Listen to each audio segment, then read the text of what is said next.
Hello, my name is Alan Singer. I'm an historian and a professor of education at Hofstra University and a lifetime New Yorker. As a boy in the 1950s, my friends and I played in the 167th Street Park in the hybrid section of the Bronx. It was only as an historian studying New York City's erased history of complicity with slavery that I learned the park was officially named John Mullaly Park, and that Mullaly was an avowed racist who was indicted during the Civil War for inciting anti-black riots in the city.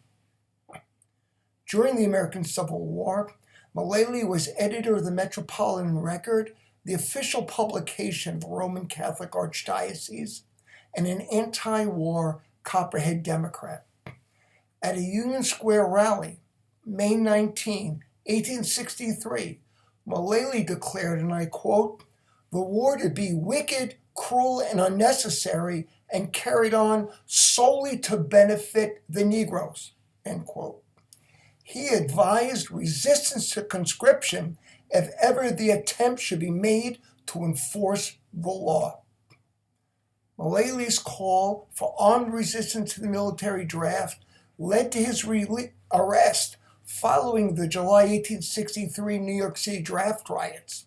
Over 100 people died in those riots, and at least 19 black men were beaten to death or lynched by rioters in the worst urban unrest in the United States during the 19th century.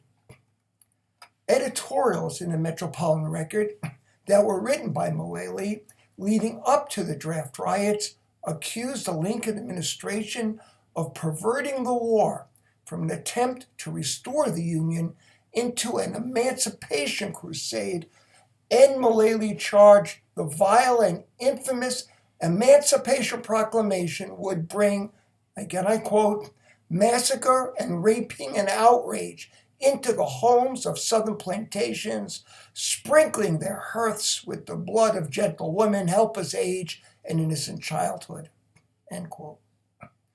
After the Civil War, Mullaly left the newspaper business and entered city government through connections with the corrupt Tweed Ring and Tammany Hall.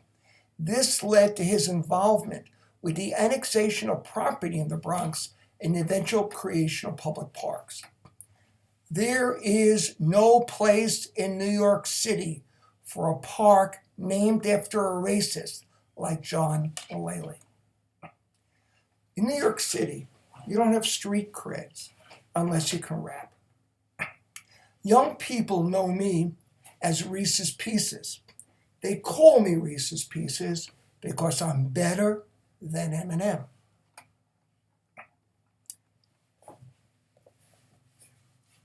I'm going to sum up as Reese's Pieces. Time to tell the truth. Local history. New York was a land of slavery. 1860.